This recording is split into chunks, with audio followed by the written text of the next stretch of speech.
Hello, and welcome to Eric's Lair. Today, I am going to review some Phantom of the Opera related videos and books.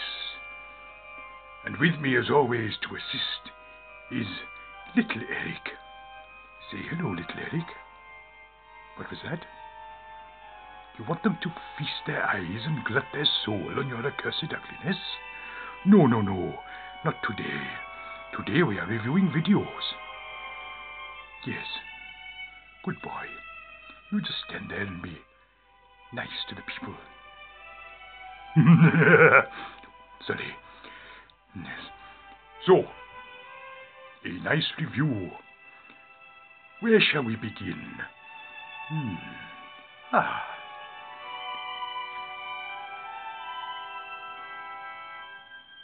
Well, what can we say about this? Oh dear. Not a bad film, all told. Very lavish and sumptuous. However, I have to say I found the Phantom somewhat good-looking. Quite a good-looking fellow, is he not? When a woman has seen him as you have, she belongs to him. She loves him forever. Sorry, I'm getting carried away with myself. Yes, quite a good film in some respects. Obviously, the music. And some of the performances. I thought the managers were rather good. And I quite liked Meg Gilly. But I do like Meg Gilly very much.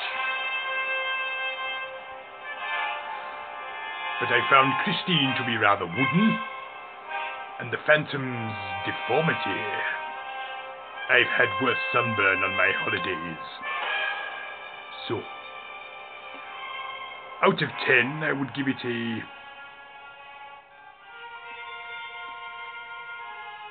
5, I think. Goodbye, Gerard Butler. And for my next presentation, I have this. Now, this is an entirely different animal altogether.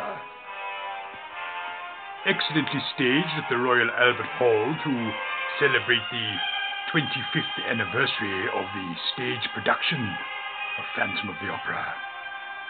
Starring Sierra Bogas and Ramin Karimloo, I found it to be excellent. Excellently staged, with some fantastic actors. All in all, 10 out of 10 from Eric for this one. I found it highly enjoyable.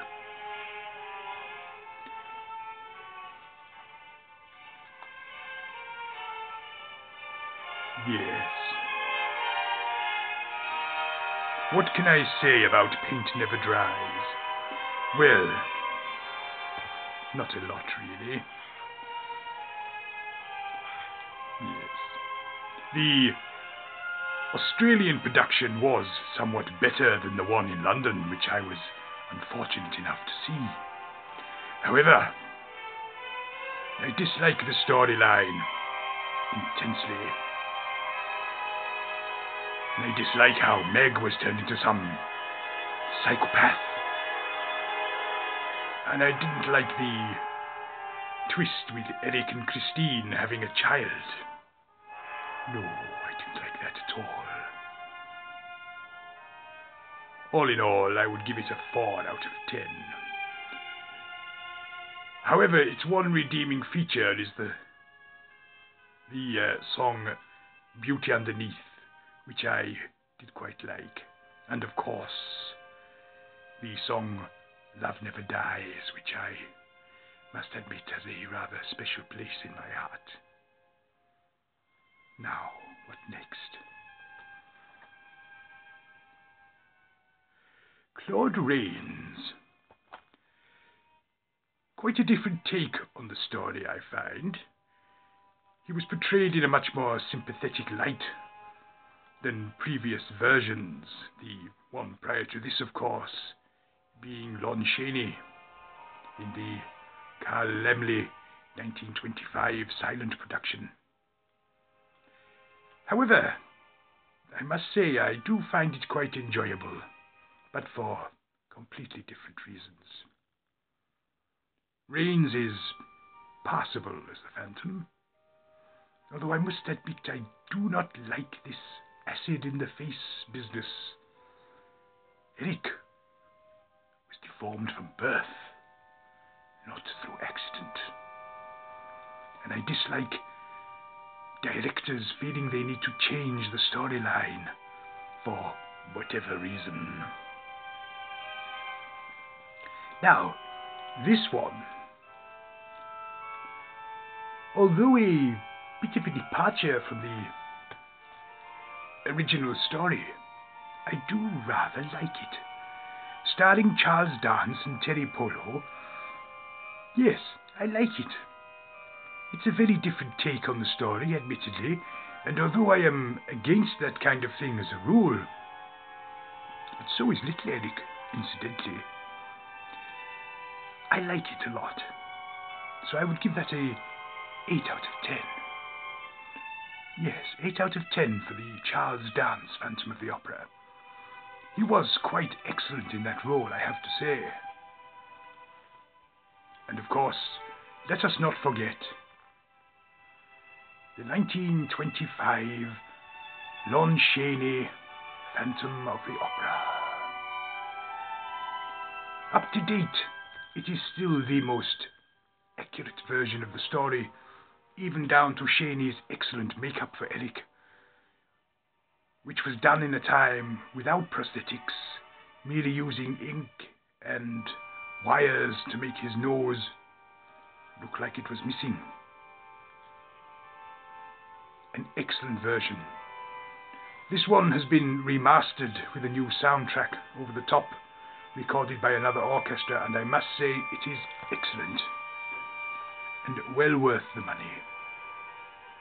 So, what other films? The one starring Robert Englund. I have to say that I'm rather warming to it. At first I despised it with a passion, but I have to say that over time I have come to quite like it in its own way. Perhaps I would give it a 7 out of 10, I'm not sure. What do you think, Little Eric? 7? Yes? No? Yes. 7 out of 10.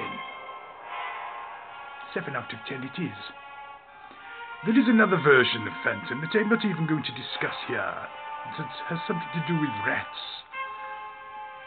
To be fair, it is a complete cowpat of a version, and I am not even going to give it the time of day.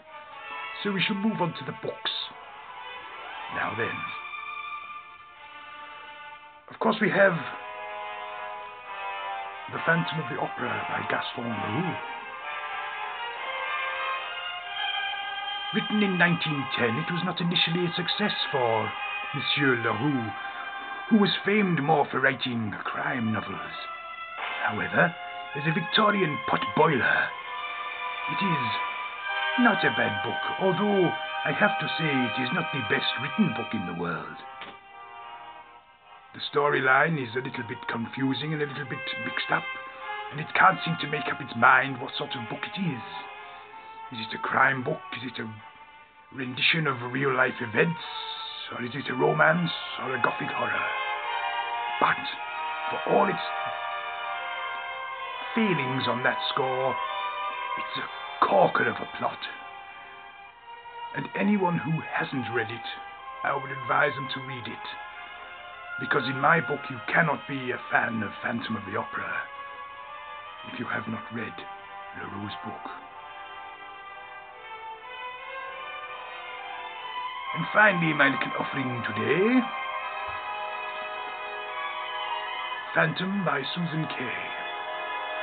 Well, what can I say? What a humdinger of a book, crammed with sizzling gypsies. No, in fairness, it is an excellent book, and a fantastic prequel to Leroux's novel. I'm not sure if it's actually in print at the moment. I've had a copy for quite a number of years, but I believe that one can buy it on Amazon Kindle, whatever that is. An excellent book, and it puts a little bit more flesh on Eric's bones. It tells his life story from birth right through until death. Any Phantom of the Opera fan would be a fool not to read it. It is excellent. I hope you have enjoyed my little offerings today. I know that myself and little Eric have enjoyed it, haven't we, little Eric? Yes, we know you're not an angel or a ghost or a genius. Yes, we know that. The people know. Good gracious. Whatever next? The next thing you know, he'll be dropping a chandelier. Anyway, enough of that. Get out. I've had enough of you now.